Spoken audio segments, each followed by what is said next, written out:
Good afternoon. My name is Margarita Romo, and I heard Michael, I hope he's still here. I heard him say that he liked storytelling. So I said, good, because I'm a good storyteller. Except that my story is true. I represent farm workers in Dade City, Florida, and throughout Florida, because I've been all over Florida in the last 40 years. But one of the things that I come to share with you more than anything is that the farm workers that I work with mostly are undocumented. And so I haven't heard too much about what happens to the undocumented farm workers, to the families that also are here and they need health care and they need everything else. They're a part of our big family in this country, and they do a great work. So I was thinking of the title for my presentation and calling it The Resiliency of a People and Opportunity. Because without having all of the things that other people have, without being able to receive any benefits at all, we had to be very resourceful. And Farmworkers Self-Help started, and I don't even know how we got the name Farmworkers Self-Help. I always think of it as a God thing, because now you hear self-help this and self-help that, and it doesn't mean that we don't care, that we don't want other people to help us, but we also want to be responsible as much as we can for what we have. And I think I heard that today too. So Farmworkers Self-Help started in 1979, and it started with undocumented people. So whatever Farmworkers Self-Help is today, thank God for the undocumented people, because they were the beginning. They were the ones that were there. I was the only one that was documented, and I didn't have a birth certificate until I was 50 years old. So the immigration could have taken me away. But for some reason, they didn't, and that's another story. But throughout from 79 to today, Farmworkers Self-Help has had to be very resourceful, learn how to take care of ourselves, find ways to match up to the different things that are available out there. And so sometimes we put the cart before the horse, because when I was selected to be the director, I didn't know what a director was. And none of us knew what we were doing. You know, we just knew that we were tired of the way things were. We just knew that there had to be some help somewhere and that we had to be counted. And so somehow I was selected. And so here we are. I said sometimes we're all like broken wings. You know, we all had a broken wing and we're just hanging on to each other. So farm workers that were undocumented helped me because I was a broken wing too, in other ways. And so together we began to look at what could we do for ourselves. And we knew that first of all, we didn't know how to speak the language, so we need to learn that. But for 7 years before Farmworkers Self-Help actually began, I was a translator in farm worker camps for the people that came as evangelists to those camps. Nobody knew where those camps were except we, the farmer, and the crew chief, because they were hidden. And so I began to see what was really happening to the people in those 7 years before the beginning of Farmworkers Self-Help itself. Those people were the ones that came to me and said, we're tired, we want a change, we want to do something. And actually there was nothing we could do because they were undocumented. So we couldn't demand anything. There was nothing for us, and most people didn't even know that there was 15,000 farm workers in Pasco County. Not even the governor knew that.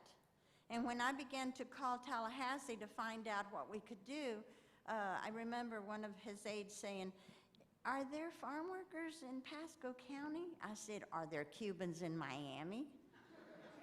And you know, we still laugh about that when I see her, because that's really true. She didn't have any clue that there was that many farm workers in Pasco County, and none of us with no rights, no way to go, nowhere.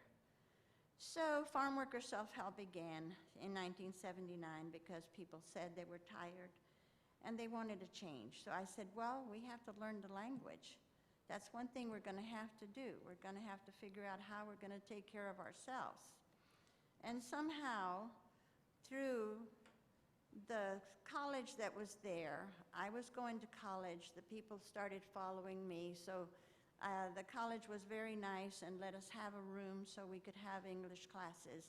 And then out of those English classes, other things started to pop up. How do we do this? How do we do that? How did we do something else?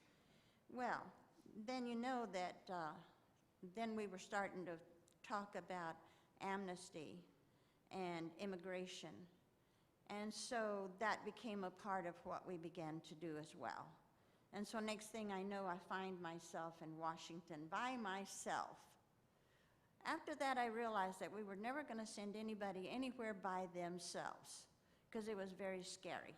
So we sent 2 people out from then on. Everywhere we went, 2 people went. But we went to Washington and began to see how we could change the laws. And we started to find other people in Florida that wanted to do the same thing. I'm probably the oldest one, and our organization is the oldest one that is still standing when all of this began. So little by little, we began to see that we had a way to go. When the bill finally passed, it wasn't exactly what we wanted, but it was better than nothing. And so then we began to get ourselves ready by becoming paralegals so that we could process our people. And we processed over 3,000 families. And we just went on to teach other parts of Florida how to do what we were doing as well. So even though we were very small and didn't have any money, because we didn't know how to find money, we were going all over Florida organizing and building and doing and sharing and staying in somebody's house here and eating over this at this house because there was no money to go to restaurants. But somehow we managed to grow and grow and grow and do a lot of things. Then the amnesty happened, we got that resolved, got a lot of people through the system, but there was still a lot of people not in the system. So then we come back to Dade City and we decide that we need to have a clinic because our people can't go anywhere for health care. They either don't have the money or they don't have the right. So we developed our own clinic. Well, we began to work with a lot of other places like Moffitt, the Cancer Center. We know that there's people alive today because of the organizing that we were able to do and the navigating that we were able to do so that we could get them to where they needed to go, and they're alive today. They would have been dead because they had no insurance, they had no money.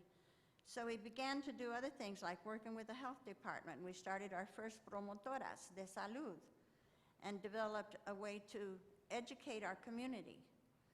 And so we began to have an imaginary black bag like the doctors carry. And in that imaginary black bag, we started putting all the things we were learning. We learned about breast cancer. We learned about cervical cancer. We learned about diabetes because it was killing our people. We learned about hypertension. And all of those things we began to teach our community women. And because I'm a woman, I guess we organized more like women do in the kitchen. How many ways can you bake a cake, you know? So we were very good at it, and it was really interesting that the men allowed a woman to be the director. That was the other piece of the culture of our community. Me being a Mexican woman, being allowed to lead at all was amazing. And of course, I'm just walking along through all of this learning too because I know nothing. So we were able to develop a way to educate our people through the clinic, through the free clinic, and finding connections like the health department. We worked with FSU, Florida State University. We worked with USF. We worked with Moffitt. We work with Moffitt today. We are a part of substance abuse programs out there to help our people with that as well. So those were a lot of the things that we have done. We feel like we have been navigators in this process because we've had to navigate our way through all of these things. We take our people everywhere we go. We have been going to Tallahassee for over 30 years. And in those 30 years, we've taken a lot of young people and their families.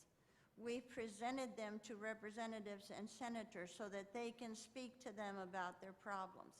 They've been in commission hearings and committee hearings so that they see and hear what's happening.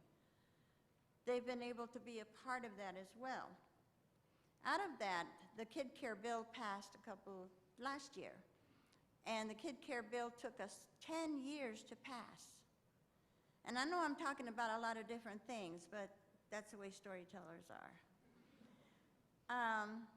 So the Kid Care Bill was very important because it took us 10 years, and this was about legal immigrant children being able to receive health care and not have to wait 5 years.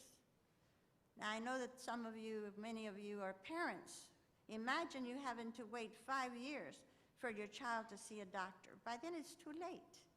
We've had kids that have died of cancer that would have lived had they been able to go. So that was a great feat for us. The in-state tuition was another one. And you know, it's very, I don't know how to say this, but I have some very good friends in Tallahassee. And our Speaker of the House promised me the in-state tuition, and it happened. And we're so excited because I believe in education. I believe if there's any way we're going to get anywhere is that we've got to have knowledge. We have to know, we have to learn, we have to be able to pull that education piece out or we're dead. The DACA kids, the kids that came into this country before their age 15, we have 5 of them that graduated from St. Leo University.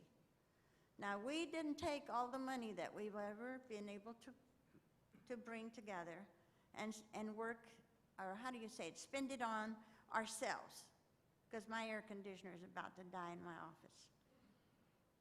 But we were able to raise enough money to send those kids to college, take some of that money and send them to college and get their degrees.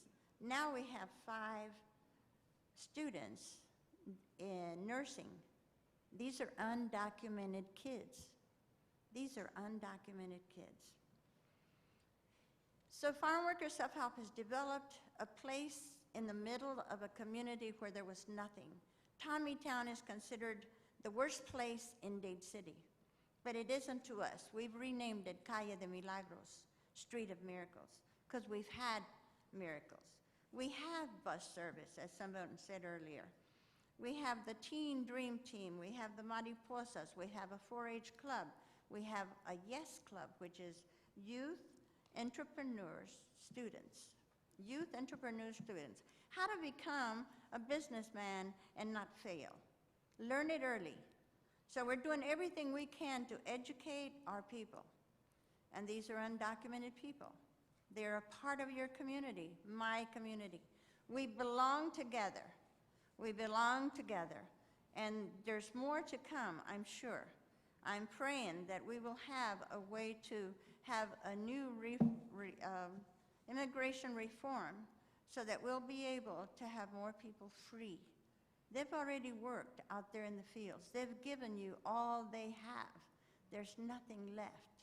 When I saw a man the other day that is only 75 and I'm 81, and he was shaking, and he had to wear a cane. But why? Because he'd been in the fields all his life. And I figured that he'd paid the price. We have a little book that says, I want to see my people free. Remember that one of the things we've done as women is that we've raised that place where women do matter in our Mexican-American community. And I know it's my time's out. I hope you liked my story. Thank you.